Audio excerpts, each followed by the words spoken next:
and welcome back to 365 Days with mxmtoon. I'm Maia, a singer, songwriter, video maker, Oakland native, and stargazer. I'm also a huge fan of history. As you know, I love untold stories, gross facts, hidden secrets, and anything weird, dark, and funky from the past. Each day, I'm going to share one of my favorite deep cuts with you, so let's take a look at today's stories. It's 365 with mxmtoon. New facts every day, so don't leave too soon. I'm gonna teach you stuff, no it won't be tough. Gonna go a year till you've had enough. It's 365 with mxmtoon. If you were on TikTok last year, you probably saw the dance to Space Girl by Francis Forever go viral. And it's a really catchy song. And they even joined me on the podcast for our March 27th episode to talk about how that catchy song sparked their music career. But on this day, in 1992, another Space Girl took off into an exciting unknown. And that was Macy Jemison. Macy Jemison was the first African American woman to travel into space. Women of color are underrepresented in science to this day, which makes her achievements all the more impressive. Let's look back at how Jemison made history. Macy Jemison was born in Alabama in 1956. As a kid, she was fascinated by space, especially when she saw a black woman in space on the TV show Star Trek.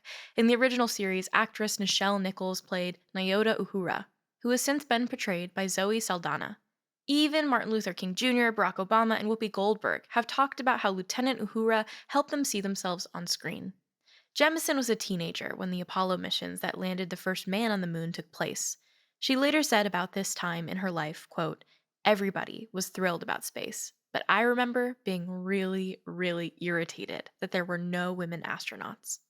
After high school, Jemison went on to attend Stanford at age 16, and of course, she experienced sexism and racism in the classroom. Still, she got involved on campus as the head of the Black Student Union, and she was such a talented dancer that she could have pursued performance as a career. However, she made the decision to pursue a medical degree at Cornell University. As a doctor, she worked for the Peace Corps in Liberia and Sierra Leone, providing medical care to volunteers and researching vaccines. For more on the Peace Corps, check out our March 1st episode. When she came back to the US, Jemison returned to her early interest in space, applying for NASA's astronaut training program in 1987. Interestingly enough, Nichelle Nichols, the actress from Star Trek, had worked with NASA around the same time to recruit diverse astronauts. But Jemison's inspiration this time stemmed more from astronauts like Sally Ride, the first woman in space, and Guion Bluford, the first African American in space. After 5 years of training, it was time for Jemison's ascent into outer space. She was part of the mission STS-47 on the Space Shuttle Endeavour, which ran between September 12th and September 20th, 1992. This was a joint mission between US and Japanese astronauts, and when Jemison started her shifts on the spacecraft, she would say, "Hailing frequencies open," a quote from Lieutenant Uhura. As a mission specialist, Jemison conducted experiments in life and material sciences. The goal of the mission was to conduct investigations in microgravity. She studied weightlessness, motion sickness, and did experiments with bone cell research. Also aboard the mission were Jan David and Marxy Lee, the first married couple in space. Previously, NASA had an unwritten rule that married couples couldn't go into space together, as it would, quote, disrupt morale. But the two astronauts who met during training kept their romance a secret. The couple got married shortly before leaving on the mission, and it was too late to make any changes. Now, the unwritten rule is a written rule. All in all, the astronauts on the mission logged exactly 190 hours, 30 minutes, and 23 seconds in outer space. That's about 8 days, but Russian astronaut Gennady Podolka holds the record for the longest time spent in space. Over 5 missions, he logged 878 days in space. That's more than 2 years of his life spent among the stars. After her work with NASA, Jemison, now 64 years old, worked on a number of nonprofit educational projects and even wrote several children's books. But to bring it all full circle, she appeared on a 1993 episode of Star Trek: Next Generation. Now, let's talk about music. Today, in 2003, the country musician Johnny Cash died in Nashville, Tennessee at age 71. After serving in the Air Force, Cash wanted to become a radio announcer, but he got signed to a small Memphis record label and found himself in the studio with stars like Jerry Lee Lewis and Elvis Presley. Cash portrayed himself as an outlaw, but he never served time in prison, though he was in jail for many misdemeanors. Still, he was known for performing free prison concerts, and one of his most famous songs was called Folsom Prison Blues. Over the course of his career, Johnny Cash wrote over 1,500 songs and released 96 albums.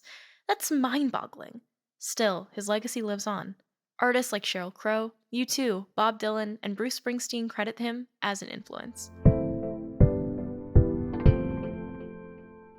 And now for today's final segment, I'll be looking back into my own photo archives to see what I was up to on a September 12th in my life. It doesn't look like I did anything super exciting on September 12th in any year of my life. In September 12th of 2015, I went to Trader Joe's. The next year, in 2016, on September 12th, I was at school acting as a judge in a mock debate. Um, was really glad that I got assigned role of judge because I didn't have to pretend to be any old historical white dude, and instead I could just say no to whatever things people were offering at that debate, which was very fun for me. The following year, in 2017, I did some dance rehearsal things at my high school, and I ate a moon cake with some tea. That was very delicious. I miss it. 2018, it looks like I went to school again. And then in 2020, no, 2018, I was at school. 2019, I took a bunch of photos of myself, I guess. I liked my outfit. And in 2020, I lay in my own bed and took photos of the fact that I had clip-on bangs. And I put them on a stuffed animal and took a photo of that too. Not very exciting, but tomorrow we have a better fun fact, so hang in for it. Thank you so much for going back in time with me, and remember to subscribe wherever you listen to podcasts. You can come back tomorrow for more stories from the past. It's 365 with mxmtoon. New facts every day, so don't leave too soon. I'm gonna teach you stuff, no it won't be tough. Gonna go a year till you've had enough. It's 3